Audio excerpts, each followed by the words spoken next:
क्या 1 करोड़ की प्रॉपर्टी से हर महीने 1 लाख का रेंट कमाया जा सकता है?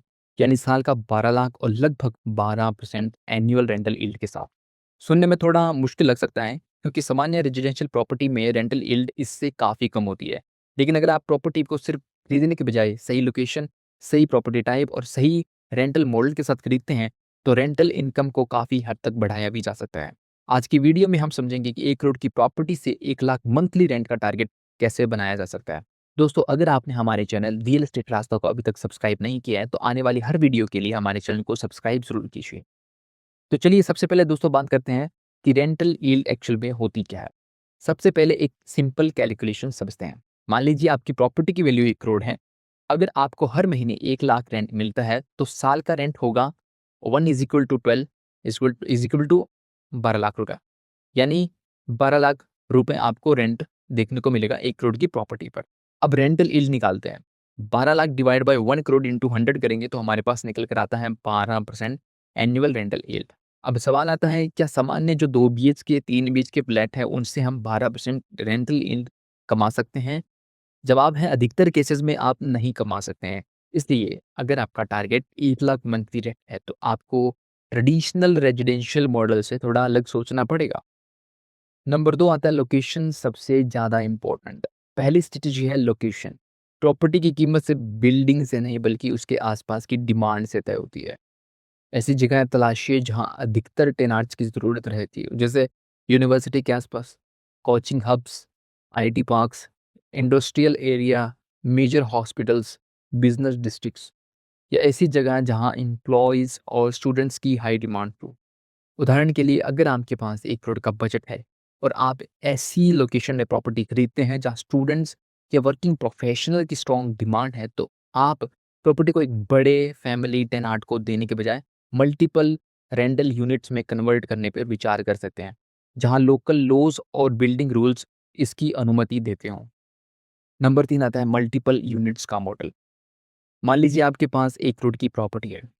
अगर आप इसे 4 इंडिपेंडेंट रेंटल यूनिट्स के मॉडल में डेवलप करते हैं और हर यूनिट से औसतन 25,000 रुपए रेंट अगर लेते हैं, तो 25 इंटू 4 1 लाख पर मंथ हो जाता है। यानी टारगेट अचीव हो चुका है। लेकिन यहाँ एक बहुत इंपॉर्टेंट बात है, आपको सिर्फ प्रॉपर्टी की परचेज प्राइस नहीं देखनी है।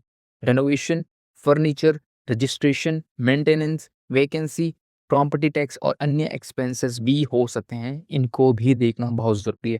इसलिए 1 करोड़ की प्रॉपर्टी का मतलब ये नहीं है कि पूरा 1 करोड़ सिर्फ परचेज़ में खर्च कर देना चाहिए। आपको टोटल प्रोजेक्ट कॉस्ट और एक्सपेक्टेड रेंटल इनकम दोनों को कैलकुलेट करना बहुत ज़रूरी है। नंबर 4 आता है कमर्शियल प्रॉपर्टी मॉडल। दूसरा ऑप्शन है कमर्शियल प्रॉपर्टी।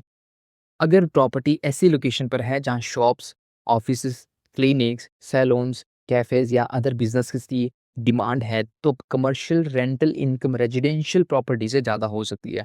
मान लीजिए आपने 80 से 90 लाख रुपए में कमर्शियल प्रॉपर्टी खरीदी और बाकी बजट रेनोवेशन या सेटअप में लगाया है।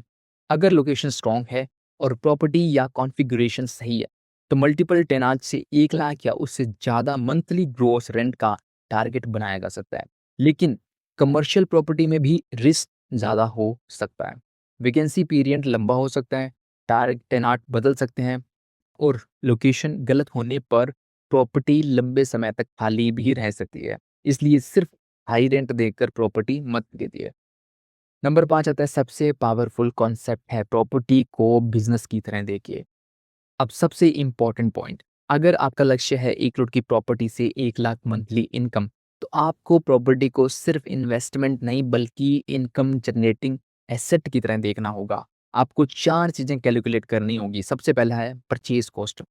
प्रॉपर्टी खरीदने में टोटल कितना पैसा लगेगा? सेकंड है development cost, renovation, furniture, interiors और सेटअप में कितना खर्च होगा। नंबर 3 है मंथली ग्रॉस रेंट, प्रॉपर्टी से टोटल मंथली रेंट कितना आएगा। नंबर 4 है net rental income, maintenance, vacancy, taxes और अन्य खर्च निकालने के बाद आपके हाथ में कितना बचेगा, ये भी देखना बहुत ज़रूरी है। और यही है असली नंबर की कैलकुलेशन जिसे आपको कैलकुलेट करना होगा।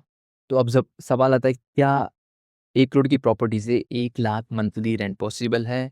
जवाब है हाँ, बिल्कुल पॉसिबल हो सकता है, लेकिन गारंटीड नहीं है। इसके लिए आपको ऐसी प्रॉपर्टी चुननी होगी जहाँ रेंटल डिमांड ज़्यादा हो, स्ट्रॉन्ग हो और प्रॉपर्टी का structure multiple income sources generate कर सके। लेकिन याद रखिए प्रॉपर्टी की कीमत बढ़ने से ज़्यादा इम्पोर्टेंट है कि प्रॉपर्टी आपके लिए कितना कैश फ्लो जनरेट कर रही है।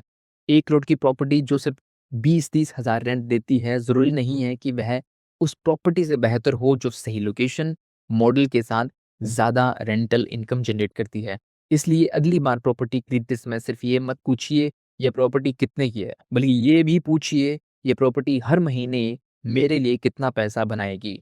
अगर आपको ऐसी practical real estate investment concept समझना है, तो हमारे चैनल रियल एस्टेट रास्ता को अभी सब्सक्राइब ज़रूर कीजिए।